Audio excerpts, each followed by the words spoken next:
Hello guys, welcome to VERT School of Banking. Myself Pavitran Mudusami. இப்போ நம்ம TNPSC எக்ஸாம்ஸ்ல அதாவது group examinations இல்ல வந்து AD எக்ஸாம்ஸ் AO எக்ஸாம்ஸ் இந்த மாதிரி எல்லா எக்ஸாம்ஸ்க்கும் ஜெனரல் ஸ்டடீஸ் அப்படிங்கிற ஒரு ஏரியாஸ்ல வந்து பாத்தீங்கன்னா நம்ம தமிழ்நாட்டுல நிறைய இடங்களுக்கு வந்து சிறப்பு பெயர்கள் இருக்கு. ஸோ அதை பத்தி வந்து கொஸ்டின்ஸ் வந்து கேட்கறாங்க. ஸோ அதுதான் பார்ட் 1, பார்ட் 2, பார்ட் 3, பார்ட் 4 ஒரு 4 சீரியஸா வந்து பார்க்க போறோம். ஓகேங்களா? அதாவது தமிழகத்தின் சிறப்பு பெயர் பெற்ற இடங்கள். ஓகேங்களா? இதுக்கு ஆப்ஷன்ஸ்ல வந்து கொடுப்பாங்க. ஒவ்வொன்றுக்கும் என்னென்ன இருக்கு அப்படிங்கறத பார்க்கலாம். ஓகேங்களா? ஃபர்ஸ்ட் ஸோ ஆக்சுவலி தென்னிந்தியாவின் அதாவது சவுத் இந்தியாவோட ஓகேங்களா கலாச்சார நுழைவு வாயில் எது அப்படின்னு சொல்லிட்டு கேள்வி கேட்பாங்க. ஓகேங்களா? தென்னிந்தியாவின் கலாச்சார நுழைவு வாயில் அப்படின்னா சென்னை. ஓகேங்களா? சவுத் இந்தியாவிலேயே ஆல்மோஸ்ட் வந்து நிறைய கல்ச்சர் இருக்கு. ஓகேங்களா? அதுதான் அதனோட என்ட்ரன்ஸ் அந்த நுழைவு வாயில தான் வந்து பார்த்தோம்னா சென்னை அப்படிங்கிறாங்க. இன்னொன்னு பாருங்க, தமிழ்நாட்டின் டெட்ராய்டு என்று அழைக்கப்படுவது எது, இல்ல எந்த இடம், இல்ல எந்த ஊர் அப்படின்னு சொல்லிட்டு கேட்கலாம். ஓகேங்களா?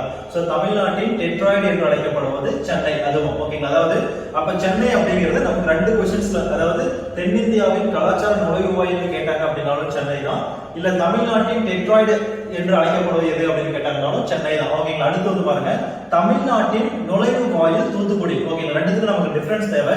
கலாச்சார நுழைவு வாயில் அப்படிங்கிற ஒரு வார்த்தை வந்தது அப்படின்னா தான் சென்னை.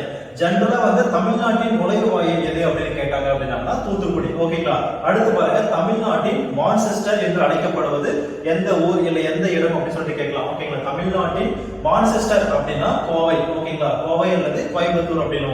அதுக்கப்புறம் பாருங்க, தமிழ்நாட்டின் நெற்களஞ்சியம், அதாவது நெல்லை வந்து எந்த இடத்துல வந்து அதிகமா பயிரிடுறாங்க அதுதான் வந்து நம்ம நெற்களஞ்சியம் சொல்லிட்டு நிறைய இந்த சங்ககால இலக்கியங்கள் புக்ஸ் இதெல்லாம் வந்து பார்த்திருப்போம். ஓகேங்களா?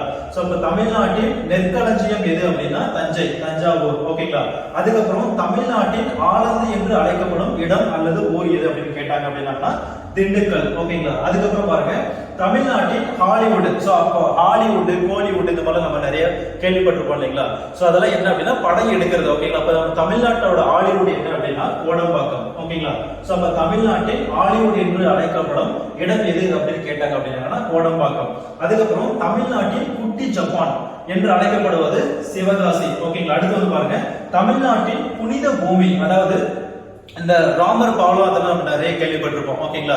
சோ அப்ப ராமருக்கு இதெல்லாம் வந்து பாத்தீங்க அப்படின்னா இந்த ராமநாதபுரம் தான் வந்து நம்ம தமிழ்நாட்டோட புனித பூமி என்று அழைக்கிறாங்க. ஓகேங்களா? ராமநாதபுரம். அதுக்கப்புறம் பாருங்க, தமிழகத்தின் சமய நல்லிணக்க பூமி, அதாவது இந்து முஸ்லீம் கிறிஸ்டியன் சோ இவங்க எல்லாருமே வந்து சோ அதுதான் வந்து நம்ம நல்லிணக்கம் அப்படி சொல்லுவோம். ஓகேங்களா? அந்த மாதிரி எல்லா மதத்தை சேர்ந்தவங்களும் ஒரு இடத்துல வந்து ஈவன் நாகப்பட்டினம் வந்து பாத்தீங்க அப்படின்னா எல்லா மதத்துக்கும் ஃபேமஸான சோ சர்ச் இந்த மாதிரிலாம் இருக்கு. ஓகேங்களா? அப்போ தமிழகத்தின் சமய நல்லிணக்க பூமி எது அப்படின்னு கேட்டாங்க அப்படின்னா நாகப்பட்டினம். ஓகேங்களா? அதுக்கப்புறம் தமிழகத்தின் இயற்கை பூமி. ஓகேங்களா? தேனி. சோ தமிழகத்தின் இயற்கை பூமி எது அப்படின்னு கேட்டாங்க அப்படின்னா தேனி. அதுக்கப்புறம் தமிழகத்தின் சரித்திரம் உரையும் பூமி, அதாவது அந்த காலத்துல இருந்து இன்னுமே அதனோட ஆன்சியன்ட் வந்து இன்னும் மெயின்டைன் பண்ணிக்கிட்டு இருக்கிறது. சோ அது கட்டடத்துல இருந்து எல்லாமே அது உபசரிப்பு, அந்த விருந்தினர் உபசரிப்புல இருந்து இது எல்லாமே. அப்போ தமிழகத்தின் சரித்திரம் உரையும் பூமி எது அப்படின்னு கேட்டாங்கன்னா சிவகங்கை. ஓகேங்களா? சோ இது வந்து ஆல்மோஸ்ட் ஒரு இம்பார்ட்டன்ட், நிறைய டைம் வந்து கேள்வி இது மாதிரி ஒரு பார்ட் 4 வரைக்கும் இருக்கு. அதோட கண்டினியூஷன்ஸ் வீடியோ இன்னும் அப்கமிங் வீடியோஸ்ல பார்ப்போம். சோ உங்களுக்கு இன்னும் ஏதாவது ஃபர்தரா டவுட்ஸ் இல்ல எந்த மாதிரியான வீடியோஸ் வந்து உங்களுக்கு தேவை, அந்த மாதிரி ஏதாவது உங்களுக்கு சஜஷன்ஸ் இருந்தது அப்படின்னா நீங்க தாராளமா எங்களோட வாட்ஸ்அப் நம்பர்லயோ இல்ல கமெண்ட் செக்ஷன்ஸ்லயோ கொடுங்க. அதுக்கான வீடியோஸ் வந்து நம்ம மேக் பண்ண பிளான் பண்ணுவோம். தேங்க்ஸ் ஃபார் வாட்சிங்.